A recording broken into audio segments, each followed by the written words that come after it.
বিসমিল্লাহির রহমানির রহিম। আসসালামু আলাইকুম। স্কিলশেয়ার বাংলাদেশ ইউটিউব চ্যানেলের আজকের এই ভিডিওতে আপনাকে স্বাগত জানাচ্ছি। আজকে আমরা টেবল সম্পর্কে জানবো। তো আপনারা যদি HTML এর টেবল সম্পর্কে সম্পূর্ণ জানতে চান, সম্পূর্ণ ভিডিওটি দেখুন।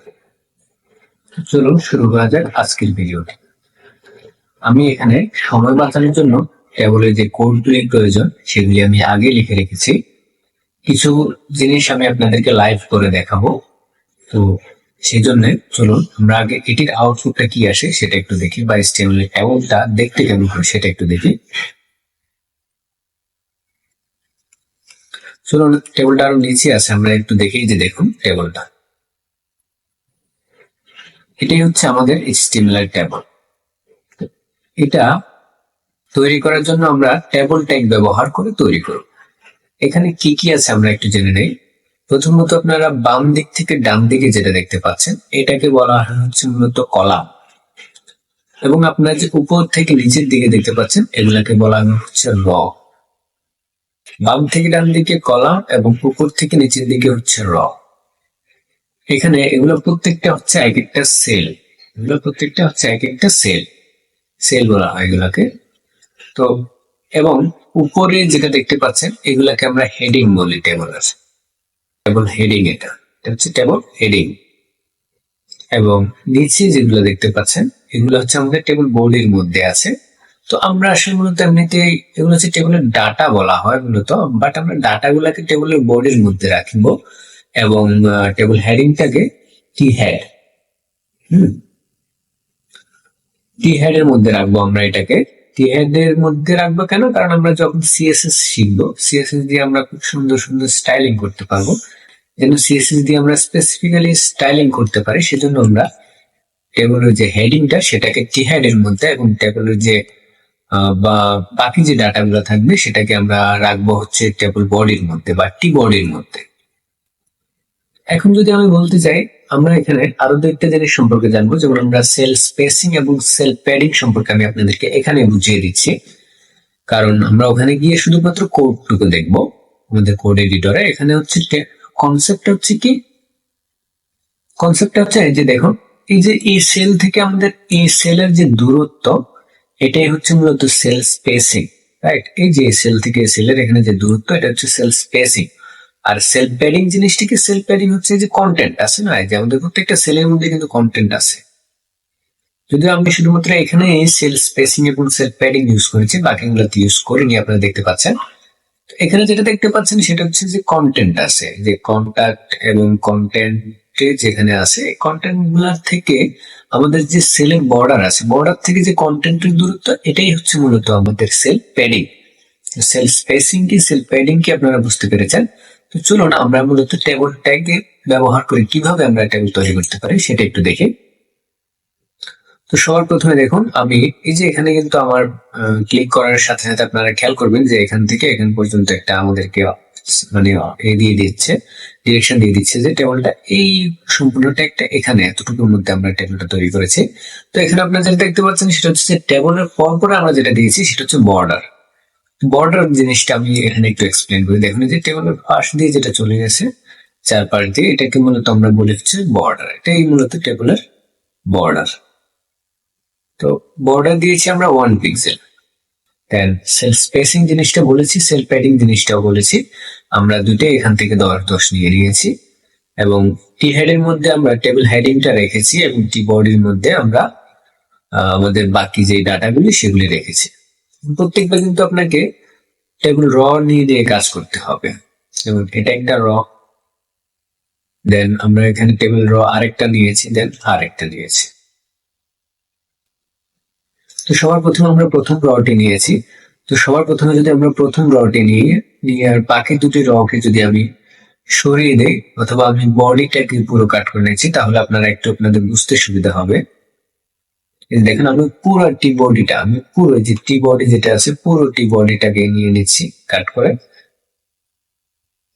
আমি কাট করে নিলাম। এখন আপনারা দেখুন এখানে কিন্তু বেশি কিছুই এখানে নেই, জাস্ট টি হেড আছে। এই টি হেড এর মধ্যে আমরা জাস্ট একটা টেবিল র নিয়েছি, সেখানে আমরা 3টা টিএইচ নিয়েছি। আমরা যদি এখানে টিএইচ না নিয়ে আমরা যদি টিডি নিতাম, তাহলে আমাদের কন্টেন্ট গুলা কিন্তু বোল্ড আকারে শো হতো না। আমরা যেহেতু চাচ্ছি এটা হেডিং, দেখুন এখানে মাত্র এখন তিনটেই আছে, এই যে তিনটা আছে। তো এই আমরা যেহেতু চাচ্ছি এটা বোল্ড আকারে আসুক, এই জন্যই জাস্ট টি এইচ নিলে এটাই, টিডি এবং টিএইচ এর মধ্যে এটাই সমস্যা যে টিডি নিলে আমাদের এটা বোল্ড আসতো না, আর এখন যেহেতু টিডি নিয়েছি, টিএইচ নিয়েছি, সেহেতু এটা বোল্ড আসছে। দেন আমি এবার বাকি অংশটুকু আমাদের টি হেড এর বাইরে, যেহেতু আমাদের টি বডির বাইরে, তো টি হেড এর বাইরেই আমাদের টি বডিটি ছিল, তো আমি টি বডিটি পেস্ট করে নিলাম, আবার ওটা নিয়ে আসলাম। তো টি বডির মধ্যে আপনারা যদি দেখেন, এখানে টি বডির মধ্যে আমাদের সেম কনসেপ্ট। আমি যদি প্রথম রটি নেই, আরেকটি র আমি কেটে নিয়ে নিলাম। এখন এখানে দেখুন জাস্ট টি বডির মধ্যে একটি আমরা টি আর নিয়েছি, তার মানে আপনারা বুঝতে পারতেছেন সবার প্রথমে আমাদেরকে টি আর নিতে হবে, এবং টি আর নেওয়ার পরে আমাদেরকে একটা এখান থেকে এটা টি বডি নিতে হবে, রাইট? দেখেন টিডি, এখানে টিডি নিতে হবে, টিডি নিয়ে নিয়ে আমরা টেবিল ডাটা গুলো নিবো, এগুলো হচ্ছে আমাদের টেবিল ডাটা, টিডি মিনস হচ্ছে টেবিল ডাটা।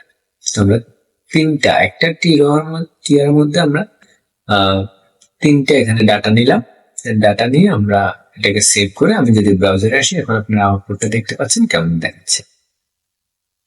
কথা হচ্ছে আমি কি এখানে টেবিল ডাটা নিতে পারবো না? অবশ্যই পারবো, কেন পারবো না? আমি যদি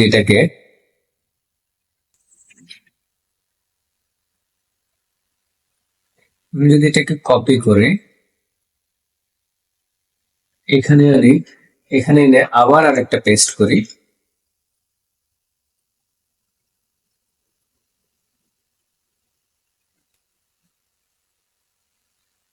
আমি যদি এটাকে কপি করে এখানে আবার আরো একটা পেস্ট করি, পেস্ট করলাম, দুই তিনটা পেস্ট করলাম, তো চলুন আপডেটটা দেখি। যে দেখুন আমাদের এই যে টি হেড এর মধ্যে প্রথমটাতে আমরা যেহেতু কোনো আর ডাটা এড করিনি, মানে টেবিল হেডিং এড করিনি, তো হেডিংটা আসছে না। তো এখানে চলে আসছে হচ্ছে আমাদের এই যে কান্ট্রি গুলো, তো কান্ট্রি গুলোর নামগুলো আমরা চেঞ্জ করে দিতে পারি, এখন আসলে সময়ের কারণে আর চেঞ্জ করতেছি না। বাট এখানে আরেকটা জিনিস দেখা যাচ্ছে যে কান্ট্রিটা, এখন আমি চাচ্ছি যে তিনটেই এখানে চলে আসুক, রাইট? কান্ট্রিটা এই যে তিনটে কলাম এখানে এটা একসাথে চলে আসে।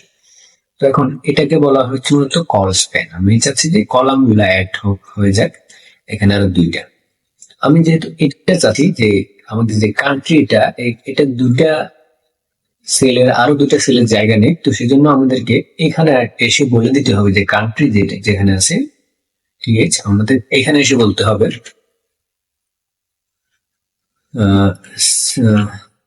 সেল, সরি, কল স্পেন নিতে হবে আমাদেরকে, কল স্পেন আমাদেরকে আরো, মূলত আমরা এখানে তিনটা টোটাল, সেই তিনটা স্পেস নেবে, দুইটা এবং নিজেরটা সহ তিনটা।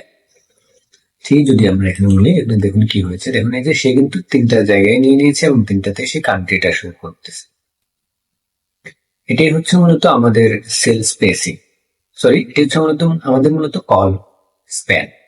এবং আমরা যদি এখানে এখন র স্প্যানটা একটু দেখাতে চাই, আমরা র স্প্যান দেখানোর জন্য আমাদেরকে যেটা করতে হবে, এই যে এখানে যে টিআরটি দেখতে পাচ্ছেন, এটিকে আমি নিলাম, এটিকে নিয়ে আমি সম্পূর্ণ কপি করলাম, এবং কপি করে আমি সেম জিনিসটাকে নিচে পেস্ট করে নিলাম। আমি কন্টেন্ট গুলো চেঞ্জ করতেছি না, দেখুন আপনারা, এই যে দেখুন সেম ভাবেই কন্টেন্ট চলে আসতেছে, আমি কন্টেন্ট চেঞ্জ করতেছি না। তো এখন আমি এখন চাচ্ছি যে এটা হচ্ছে আমাদের, প্রথমত আমরা এটা অ্যাড করলাম, এখন আমি চাচ্ছি যে না, এই দুইটা অ্যাড হয়ে যাক, এই দুইটা মিলে একটা কলাম হোক, আর একটা র হয়ে যাক, আর বাকিগুলা যেভাবে সেভাবে থাক। আমরা শুধু এই দুটাকে অ্যাড করতে চাচ্ছি, তো সেই জন্য আমাদেরকে করতে হবে কি, আমাদেরকে এখানে যে প্রথম যেটা আছে এটা দেওয়া যাবে না, এটা আমাদেরকে কেটে দিতে হবে, যেহেতু আমরা চাচ্ছি যে এই দুইটা একটা হয়ে যাক।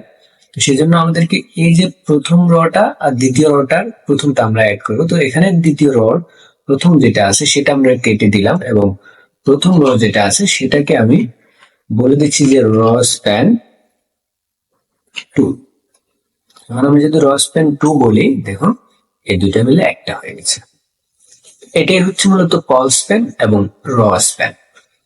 তো আমরা এতক্ষণ পর্যন্ত যা যা শিখেছি সেটা হচ্ছে যে table heading, table border, column, র, কল স্প্যান, র স্প্যান, দেন আমরা টিআর সম্পর্কে জানলাম, টিডি সম্পর্কে জানলাম, টিএইচ সম্পর্কে জানলাম, সেল স্পেসিং সম্পর্কে জানলাম, সেল প্যাডিং সম্পর্কে জানলাম। এটাই ছিল হচ্ছে মূলত আমাদের সম্পূর্ণ টেবল। আরো অনেক কিছু আছে টেবল সম্পর্কে, সেটা হচ্ছে আমরা সিএসএস দিয়ে কভার করবো, বাট এইচটিএমএল এ আমরা এভাবেই টেবল তৈরি করি। তো আশা করছি আজকের ভিডিওটি বুঝতে পেরেছেন। তো ভিডিওটি যদি ভালো লাগে লাইক, কমেন্ট, শেয়ার করবেন এবং আমাদের চ্যানেলটি সাবস্ক্রাইব করবেন। ধন্যবাদ সবাইকে আজকের ভিডিওটি দেখার জন্য।